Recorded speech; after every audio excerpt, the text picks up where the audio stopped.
There is a voice inside many of us, a restless, youthful spirit that refuses to grow up, a part that dreams endlessly of freedom, adventure, and escape.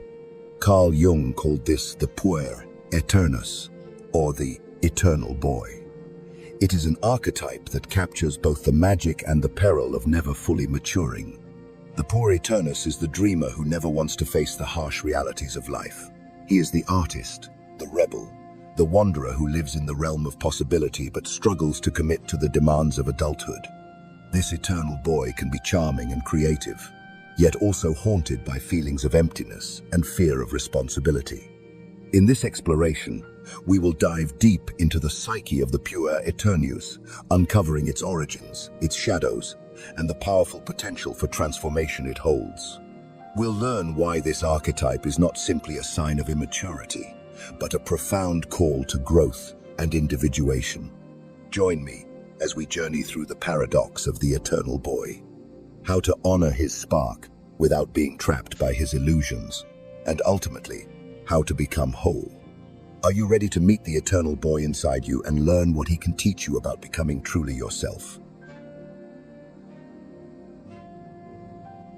He is magnetic, visionary, and full of dreams. You've seen him, the man who speaks of grand plans, who paints the future in colors so vivid you begin to believe it yourself. He is always preparing for greatness, yet the greatness never arrives. Why? Because it was never meant to arrive, not in his current state. Carl Jung called this archetype the Puer Aeternus, the eternal boy, the man who is forever in transition, forever on the cusp of becoming, but never actually becoming. He lives in the realm of possibilities. Every failure has a poetic excuse. It wasn't the right time. The world didn't understand him. He blames the external because facing the internal would mean taking responsibility.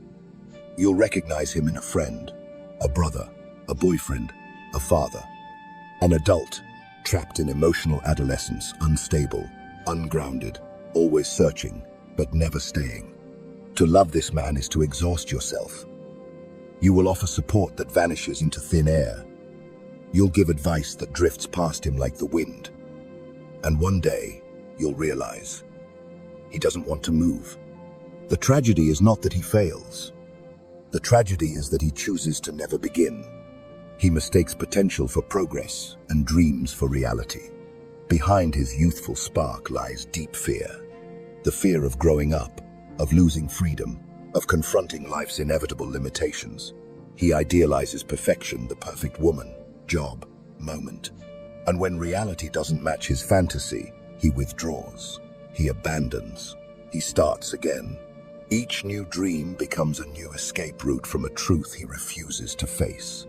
This video is not an accusation, it is a mirror. If you recognize this pattern in someone you love or within yourself, then know this. The archetype of the Puer Aeternus is not destiny. It is a psychological condition, but it cannot change until the truth is faced head-on. That's where we begin. To truly understand the Puer Aeternus, one must delve into the rich inner landscape of this archetype, the dreams and desires that both inspire and imprison him. Unlike the typical child, the eternal boy carries within him a restless spirit, forever chasing ideals that shimmer just out of reach. His mind is a kaleidoscope of fantasies, where adventure, freedom, and infinite possibilities collide. Yet beneath this dazzling imagination lies a complex shadow, a hidden world of fears and unconscious conflicts that shape his eternal youth. The Puer Aeternus is often drawn to the realm of the mythic and the mystical. He yearns to escape the mundane constraints of ordinary life, seeking instead the promise of eternal beginnings and unbounded potential. This longing is not merely escapism. It speaks to a deeper spiritual quest for wholeness and meaning. The eternal boy's dreams are infused with symbolic imagery, winged creatures, enchanted forests, shining heroes, all reflecting his desire to transcend limitations and reach a higher state of being.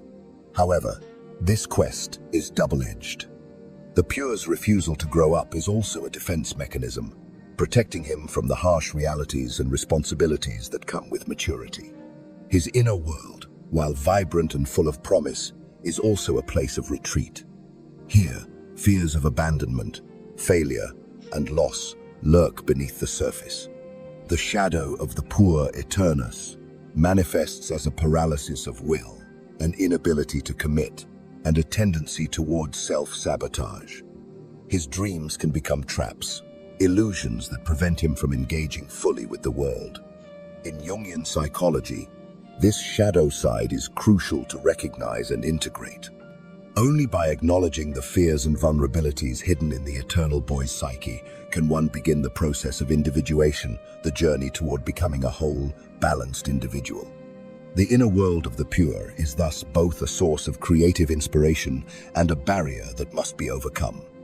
In this chapter, we have uncovered the luminous yet shadowed inner landscape of the eternal boy. Next, we will explore how this archetype relates to the figure of the mother, the symbolic origin of the Puer's yearning, and his unconscious patterns. At the heart of the Puer Aeternus archetype lies a profound relationship with the symbolic mother, an image that shapes his deepest yearnings and unconscious behaviors. This mother is not simply the literal figure of one's biological parent, but a vast, archetypal presence representing safety, nurture, and the source of life itself. She embodies the world the eternal boy longs to return to, a place of unconditional love, protection, and endless possibility. The Puer's attachment to this symbolic mother is intense and often ambivalent. On one hand, she is the wellspring of his creative vitality and imagination. On the other, she is also the source of his greatest limitations.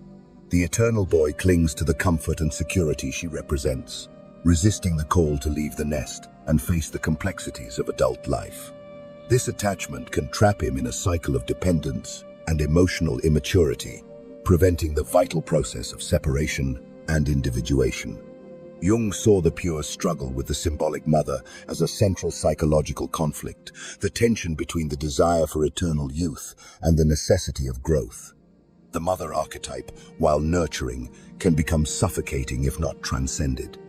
It fosters a dream of paradise lost, a longing to reclaim a perfect state before the burden of responsibility.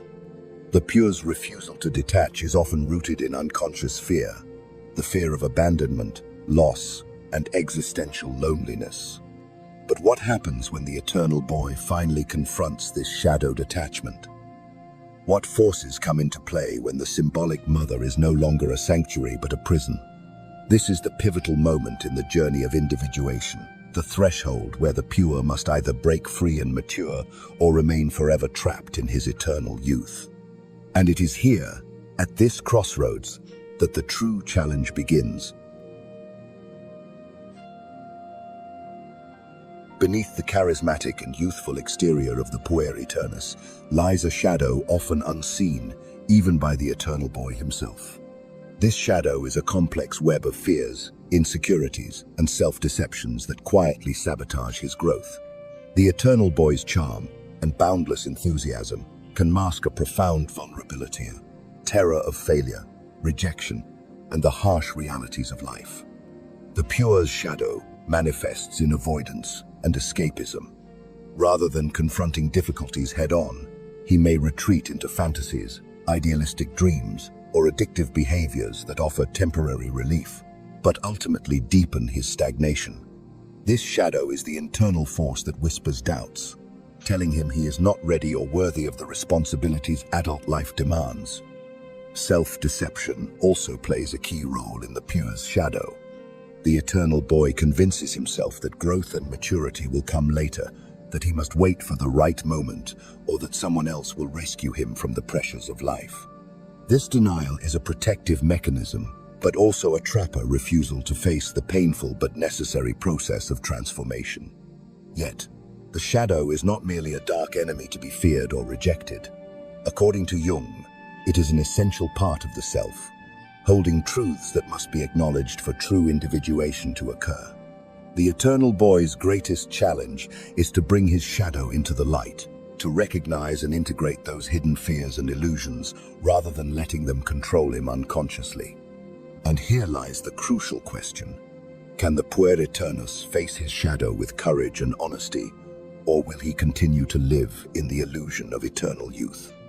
The answer determines whether he remains a prisoner of his own psyche or embarks on the difficult path toward wholeness, and it is a path fraught with both peril and profound possibility. What will happen when the eternal boy is forced to confront the very darkness he has long denied? The answer is closer than you might think. At the heart of the Puer Aeternus archetype lies a complex and often ambivalent relationship with the symbolic mother. This mother is not merely a figure of nurturing and safety, but also represents a powerful psychological force that can both protect and imprison the eternal boy. She is the womb where the Puer feels secure, shielded from the brutal demands of the outside world. Yet this very security can become a cage. The symbolic mother offers unconditional love and comfort, allowing the Puer to remain in a state of dependency, sheltered from responsibility and the need to grow. In this maternal embrace, time seems to stand still, and the boy can escape into an eternal childhood where dreams are safe and reality's harshness is kept at bay. However, this state also nurtures inertia. The Puer's refusal to leave this protective space keeps him tethered to illusions and fantasies, preventing the natural progression toward maturity. This dynamic often plays out in real life as an overprotective parental relationship or an internalized psychological pattern where the Puer constantly seeks validation and support, yet avoids the challenges that come with autonomy. The symbolic mother's voice can be heard in the endless excuses and justifications for delay, the not yet ready or just a little longer refrains that stalled transformation. But the symbolic mother is not merely an external figure. She is a deeply ingrained part of the psyche that the eternal boy must eventually confront and transcend. To grow beyond Puer Aeternus means to step out of the womb's comfort and into the unknown, embracing independence and the often painful demands of adult life. The question then arises: how does one sever the umbilical cord to this symbolic mother without losing the essential nourishment she provides? How can the Puer retain the gifts of creativity and sensitivity born from this maternal source, yet shed the chains of dependence and fear? This moment of severance is one of the most perilous and pivotal in the journey of individuation. It forces the eternal boy to face the void, the vast, uncertain expanse beyond the safety of the womb. And here is the real challenge. Will the Puer have the courage to take this leap into adulthood? Or will he forever cling to the shadows of his symbolic mother's embrace? The answer lies not in avoidance, but in a confrontation with the deepest fears, and what awaits beyond may be far more transformative than he ever imagined. Every archetype carries with it a shadow, and the Puer Aeternus is no exception. The eternal boy's lightest youthfulness, idealism, and creative spark is inseparable from a shadow side that is often hidden beneath charm and whimsy. This shadow manifests as irresponsibility, escapism, and a deep-rooted fear of commitment. It is the darker self that sabotages growth by retreating into fantasy when faced with the demands of reality.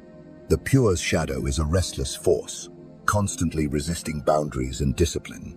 It whispers lies of entitlement, impatience, and a refusal to accept the consequences of one's actions. This shadow may emerge as chronic procrastination, addiction to pleasure, or the avoidance of painful truths.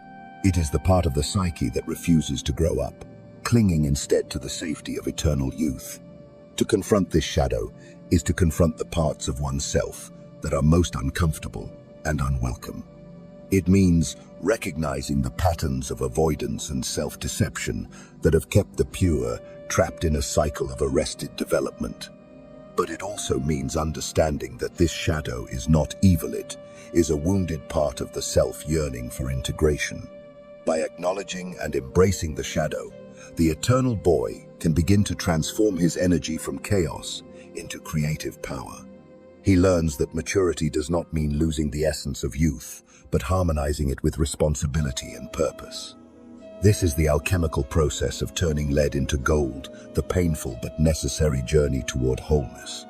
Yet, this confrontation with the shadow is not a one-time event. It is a lifelong dance. The eternal boy will always carry this duality within him, and the true test is how he navigates it. Will he allow the shadow to consume him in endless escapism, or will he harness its energy to fuel a deeper, more profound transformation? As the Puer stands on the edge of this internal abyss, one question emerges with urgent clarity. What lies beyond the shadow's darkness? Is there a light waiting to be claimed, or is the eternal boy destined to remain lost in his own illusions? The answer demands not only courage, but a willingness to descend into the depths and to rise anew.